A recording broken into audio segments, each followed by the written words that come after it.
Hello and welcome to another episode with me, Loki, the old crow. If you didn't see that, obviously I'm not webcam. I did some crazy kung fu shit where I just did some backflips and stuff, and it was just mad impressive.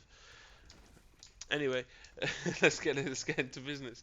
I'm covering the Facebook Community Cup here, and we have the third instalment of the epic battle that has been between counterrevolutionary and Brandon Riordan. It's one each at the moment. Going into the tiebreaker, we have counterrevolutionary as the Chinese this time. Wow, I would have probably bet a mortgage on him being Japanese, but he's gone for a different technique here. Even though he was successful with his his normal technique last game. And blue, we see Aztecs coming out. The map is Arabia. And without further ado, let's get straight into this. In fact, let's do a little Civ rundown while we're waiting for all this bits to go through. We've got Aztecs, the infantry amongst civilization. Villagers carry +5 resources. Military units create 10% faster, +5 monk hit points for each monastery technology. Start with 50 more gold. That's basically free loom. Unique unit Jaguar warrior, which is a bonus against infantry. Interesting matchup with the samurai. Had counter gone with samurai. Unique text is the atlatl, and the Garland Wars atlatl is skirmishes +1 attack, 1 range, and Garland Wars is plus infantry attack. Team bonus is relics generate 33% extra gold. Let's go into the Chinese. Archer civilization, they start with +3 villagers, -50 wood, -200 food. Technologies cost 10% less in feudal, 15 in castle, and 20% less in imperial. Town centers support 10 population and have +5 line of sight. Demolition ships, let's ignore that. Unique unit is the Choku Nu, which fires multiple arrows. It's like a repeating crossbow. Unique text is Great Wall, walls and towers, +30% HP, and rocketry. Konu, +2, and scorpions +4 attack. Team bonus is farms have +45% extra wood, which is great. Always good to save yourself some wood. You know that's legit because it rhymed. Standard openings. Let's take a look at the ball law.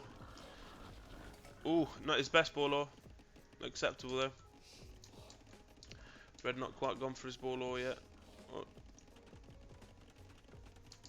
There's one of his ball, and his other ball's quite far out. Here it comes. Pretty much the same as Brandon's there, and that's miles out. But hey, blue might just think I don't need it.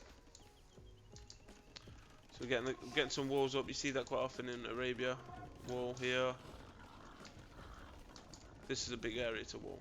You'd have to start building barracks and stuff like that to get that walled off. Will he spot this bit here? Will it bite him in the bottom? Stay tuned, ladies and gentlemen, as Brandon Riordan, as he's known for, is going early doors aggression. Blue is still in the Dark Age. He's gone for the free militia drush, backed up by the Eagle Scout. Interesting play. That one of them villagers got to die in it, surely. Boom, one vill pick. That's vital early doors as well. The earlier you lose villagers, the more it costs you in the long run. Decent little quick wall there, quick house wall for the lumberjacks there. They've got to be careful of overchop though. He's trying to get that tower down. Red maybe just needs to commit a few more villagers. These two here. Commit a few more villagers. Concentrate on some of the lower HP militia. Or even build that closer in, then build a second one if you get a market up or something like that. Blue now going into feudal age. Blue has 31 pop vill wise, and red has 25. So that's actually like it could even shape up to be a fast castle if he wasn't going to produce military units and get technologies and such. You could potentially have converted that into a fast castle with that kind of population.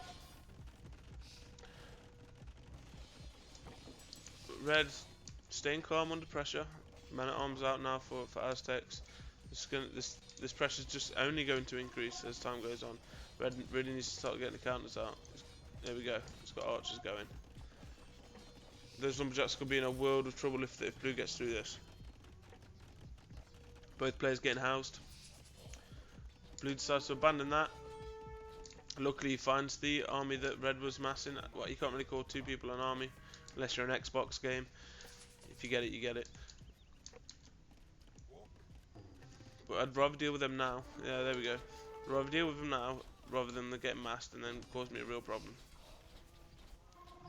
Maybe even build some scouts. Okay, so red's first into Castle Age again. He was first last game as well. Blue with that amazing early aggression. It's just you see some great defense from red last game and the first game, last game in particular. And you see some unfortunate play by blue where he was allowed to get sucked into the TC fire and the castle fire, and eventually cost him a lot of military units. And the fact that the samurai were basically running riot anyway, red was able to take the game, but it just doesn't look feasible at the moment. It looks like blue's going to have this game. Blue's already in a commanding position. That's a sneaky tower as well. That's allowed him to get the second tower up within range. So he covered the base there so it doesn't get rushed down as quick. Brandonriordan now out by nearly 1,000 points. He's nearly 1,000 points up at this early in. It's 24 minutes. Red's in Castle Age. Red just can't do anything about defending himself just yet. If it was me, I'd look towards building a second TC. Try and get a second TC down somewhere. Or do something, I don't know. It's pretty clear that you've probably already lost at this point. Blue is an insurmountable military lead. You need something like a castle or something just to buy yourself some time. As red tries to get a defensive tower up now. It's looking bleak. Blue gets into that and basically turns it into a butcher's yard. Very few places to run there for red. And I think Brandonriordan just took this and is going into the next. See for the quarters or the semis now for Brandon, I'd imagine. I mean, red could take this engagement here and take him out. Then you've got this and this, and knowing Brandon, he's got more stuff incoming as well. Yeah, look at that. Forward castle's going to go down. That's super risky, by the way. It only takes one of these guys to come down and shoot it once, and you've lost your stone. But yeah, that forward castle's going to go up. There's nothing you really can do about it. A brazen one would have been here. Really isn't much you can do. Jaguar warrior starting to be built, probably unnecessarily.